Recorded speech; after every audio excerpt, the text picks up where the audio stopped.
What's going on, YouTube? A nice relaxing background because this YouTube Hall of Fame seemed to be a little bit contentious. So I've been a part of the YouTube collecting community since 2011 when I found a video. I can't remember who made the video back when I was in study hall in high school. It was either 2011 or 2012, and I've been making content on and off, and I've been a part of the community since then. I hate making content. I don't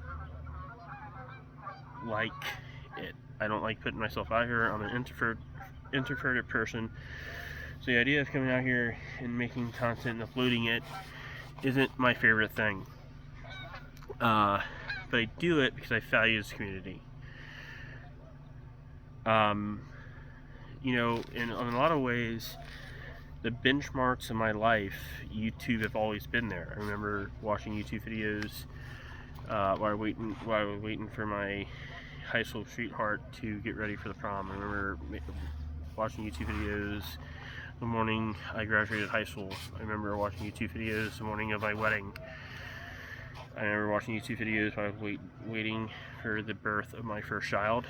I remember watching YouTube videos to find a little bit of solace after me and my wife lost 2 consecutive pregnancies to miscarriage. So the community have always been a part of my life since I was in high school. You know, a lot of people don't know me, and that's fine, but it's important. And I think if we treated this Hall of Fame the right way, in which instead of being contentious about who voting for who, we'd be more worried about people watching new or learning about new people's channels or watching collectors' content other than, oh, he's just voting for his buddies, and being kind of standoffish about the whole thing, it would be better. I'm not going to vote for any of the today's ballot people because I don't know today's YouTube well enough probably to make informed opinions. There's a lot of channels I have seen nominated or in who I have the content doesn't click for what I like to watch. So I'm going to vote for 5 OGs. And I want to thank Brad 8671, who's been doing it forever. I remember when Brad 8671 was basically a group break guy. He bought into like every group break, and he had insane luck. He hit a multi-autograph booklet back for those like a common thing. Brad 8671 has some great group break hits, but you don't care about that. Hall of Fame ballot. Here we go. The first one is Boston Broncos fan 21. Brett, he was the funniest YouTuber I ever saw. He had many little bits, comedy bits, along with his videos. Slant Man and Fobbin was not appropriate for YouTube, but hilarious. He had the set hunter when he was like the crocodile hunter, and he would go around and find like set cards out in the wild and act like he had to wrestle them to get them into his PC. He was just phenomenal. Number 2 is Sammy Husband. He had 1,000 PCs. He had so many. If you were like an Oakland A player, he PC'd you. He had like it's hard to put in like so many player PCs, and then also he like started so many sets. He was a big set builder, and he would just, you know, start a set, get about 80% there, and then announce that he is starting another 2 sets. And it was chaos, but it was great content and a great person who made the chaotic but great content. Third one here is 6th of 2024, a pillar of the community. Meant so much to the community that Sawstyle 21 and AR Falcons came together and like gifted him 20 101s of a Carolina running back, Jonathan Stewart, maybe Deandre Williams, one of those guys. Just awesome. And if you ask me for like a Mount Rushmore, I'm gonna be honest, it's my personal Mount Rushmore of YouTubers is Boston Broncos fan 21, Tammy Husband, and 6th, and then the 4th being AR Falcon 77, but obviously he's already in the Hall of Fame. The last 2 votes here are this film not yet rated. If you are trying to make content around a player PC, please go watch how he explained the reasons behind the pieces he added to his PC, and how he built the PC. It was phenomenal. So this film not yet rated, still making content, was awesome. And then the last one here is DominusInfinitus, who used to be Indie Noodle. That's way back in the day he was Indie Noodle. So Indie Noodle, DominusInfinitus, and now he's like Bigfoot or something. I don't know. He always had like a business part of the hobby, and he's doing that full time now, which is awesome, great.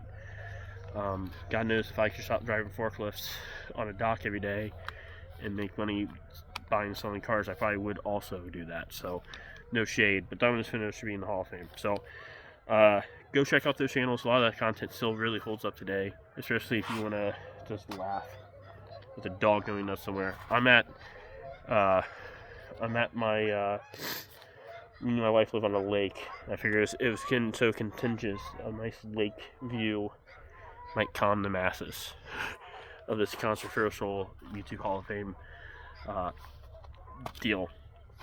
3 more channels I'm going to shout out. Big Fish 7499, another guy who's just great for the community. Cubs and Milwaukee collector, Cubs and Packers collector. Everyone back in the day was a Cub and Packer collector, but Big Fish 7499 and his son really made a lot of great content.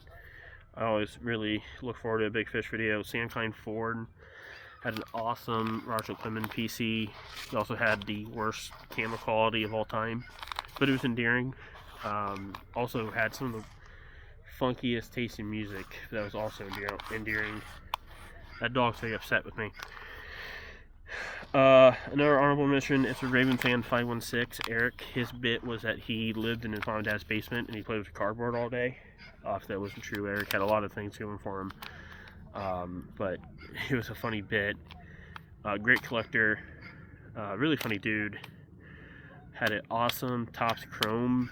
I think he built the Ravens Topps Chrome Rainbow every year, if I'm remembering correctly.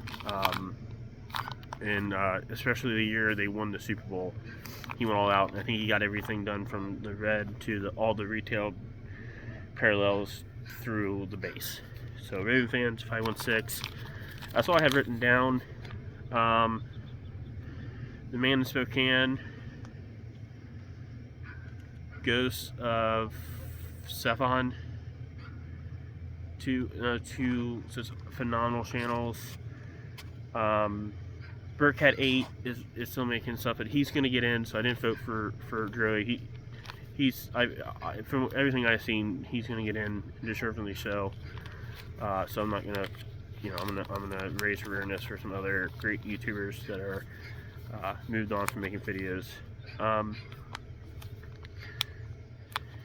want to say this to end it, and hopefully you're enjoying this lovely lake view. Not getting angry about anything I'm about to say. Brad talked about how we was kind of self-imposed in these bubbles as YouTubers, and he was correct about that. And it's so unnecessary. Whether you are a flipping and make money channel, with I do not like, or you are a old PSA baseball card channel, which there's a shit ton of, or a IPC this team religiously channel, was this more of my, or this PC this player slash team religiously channel, which I fit under. It is great that you make content. I hate making content, so the fact that you make it is phenomenal, and I really appreciate it. And we shouldn't have these arguments about a YouTube Hall of Fame. So everyone clear, I've been around since 2011. This is at least the second YouTube Hall of Fame I remember, and I think there might have been a third. So I know everyone calm the hell down. This